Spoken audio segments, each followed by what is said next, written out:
It was just after sunset when 18-year-old Jordan Miles walked out of Red Ridge Community Center for the last time.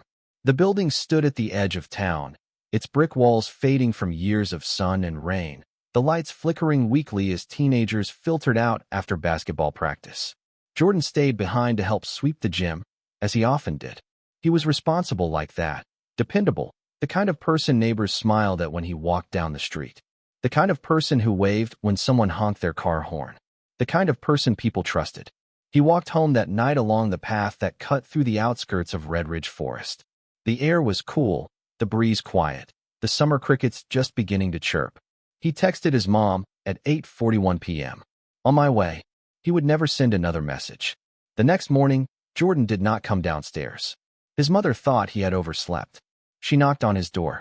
No answer. She opened it and found an empty room, his bed unslept in, his phone charger still plugged into the wall. She checked his location. The phone had shut off at 10:07 p.m. the night before near the forest's edge. At 9:52 a.m., she called the police. No one panicked at first. Kids in Red Ridge sometimes stayed at friends' houses. Sometimes they went fishing by the creek and forgot the time. But by late afternoon, when none of his friends had seen him, and when his shoes weren't by the door and his jacket was missing, concern grew. The first search party started that evening. Flashlights bobbing through the trees. Officers calling his name. Dogs sniffing the air. The sun set quickly, leaving long shadows through the pine trees. And then, they found something. It was a shoe. Jordan's left sneaker. The laces were still tied. There was no blood. No tear. Just a single shoe placed neatly beside a fallen tree.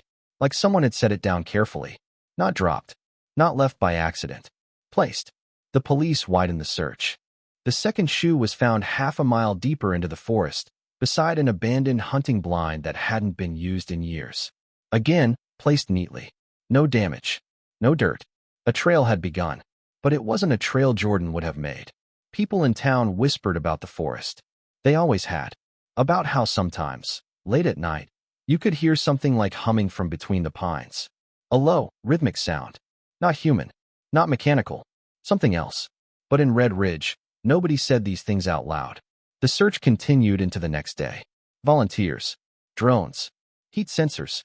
Nothing. On the third day, the first letter appeared. It was taped to the community center door, the same building Jordan had left the night he disappeared. He didn't scream. No signature. No handwriting. Just black ink, printed like a label. People tried to reassure his mother. Someone was playing a cruel joke. A tasteless prank. Teenagers trying to frighten the town. But with each hour that passed, hope thinned. 2 more days passed. Then another letter arrived. He walked with me. The wording chilled everyone. It didn't say he was dragged. It didn't say he was taken. It said walked, willingly. On the 7th day, a man named Richard Hale told police something he had never told anyone before. Months earlier, he had been hiking near Red Ridge Forest at dawn when he saw a figure standing among the trees. Tall. Thin. Too thin to look normal. The figure didn't move. It just stood there and watched him. When Richard called out, it didn't answer. It simply stepped backward and disappeared into the shadows. He had convinced himself he imagined it. People see strange things in forests all the time, especially in the early hours but now, he felt certain that what he saw had been real, and that it had been watching for a long time. The police kept searching fog bends light, and shadows seem alive. On the 12th day, Jordan's father returned from out of state. He hadn't been part of his son's life since the divorce. He carried guilt in his posture, in the slump of his shoulders. He joined the search quietly, never leaving the woods. The town began to unravel under the weight of fear and silence. And then, on the 15th day, Jordan returned. Not all of him. He was found sitting by the riverbank at the edge of Red Ridge Forest, facing away from town. His clothes were dirty. His hands were scraped. His hair tangled. But it was his eyes that people remembered most. They were open, wide, staring. But they saw nothing. He didn't speak. Not when the officers wrapped a blanket around him. Not when his mother ran sobbing to his side. Not when doctors examined him. His body was uninjured, except for deep bruises around his ankles. Like someone had held him. For days, he didn't blink when people spoke. Doctors called it trauma-induced dissociation. A protective shutting down. A mind choosing silence over memory. But Jordan remembered. He just couldn't say it. The town wanted answers. They questioned him gently, then carefully, then desperately. But his eyes were like still water, deep, unmoving, reflecting nothing. Until one night, a nurse heard him whisper. He said 3 words. "It wears faces." The nurse froze. She asked him what he meant. He didn't respond. His eyes drifted away again, into that silent, unreachable place. A therapist tried a different approach. Instead of asking him to remember, she asked him to describe how he felt. He drew instead of spoke. He drew the forest first. Tall black trees. No leaves. No sky. Just trunks, like bars of a cage. Then, he drew himself.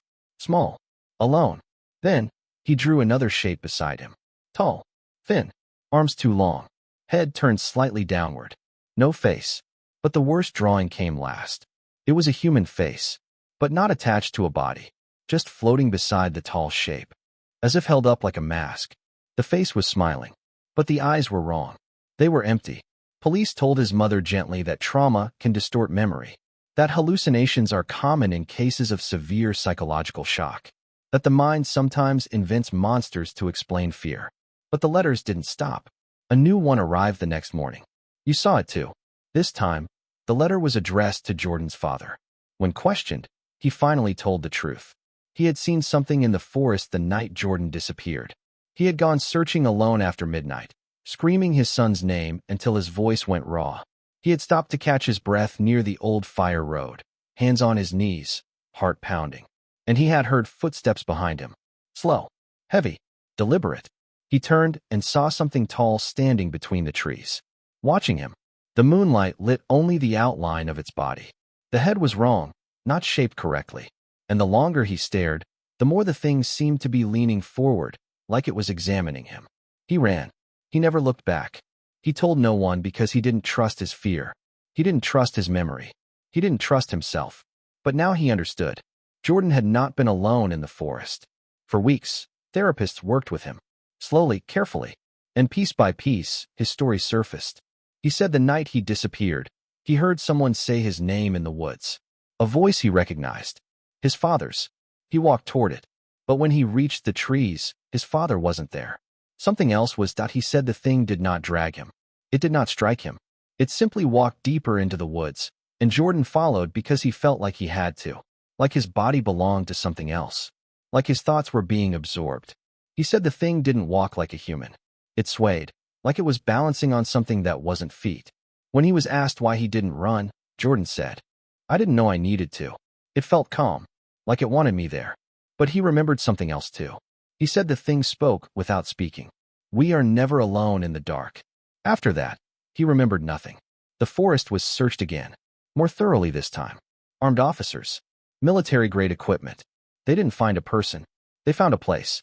Deep in the woods, far past the marked trails, they found a clearing with 8 tree trunks arranged like a circle. At the center, the ground was worn smooth, as if something had stood there again and again. Around the clearing were carvings in the bark. The carvings were faces. Hundreds of faces. All smiling. The forest was closed to the public. Trails blocked. Warning signs posted. The town made statements. Officials blamed a cult. A delusion. A shared psychosis. Something explainable. But at night, when the wind moves through the tall pines, people say they hear humming. Low. Rhythmic. Patient. Jordan eventually spoke again. Slowly. Carefully. He returned to school. Returned to life. But something in him changed. He watched shadows too long. He avoided windows at night. And he never went near the woods again. His mother keeps every porch light on now, even during the day. And sometimes, when Jordan dreams, he wakes up with mud on his feet. He says it's because the forest remembers names. And because something that knows your voice can always call you back, no matter how far you run.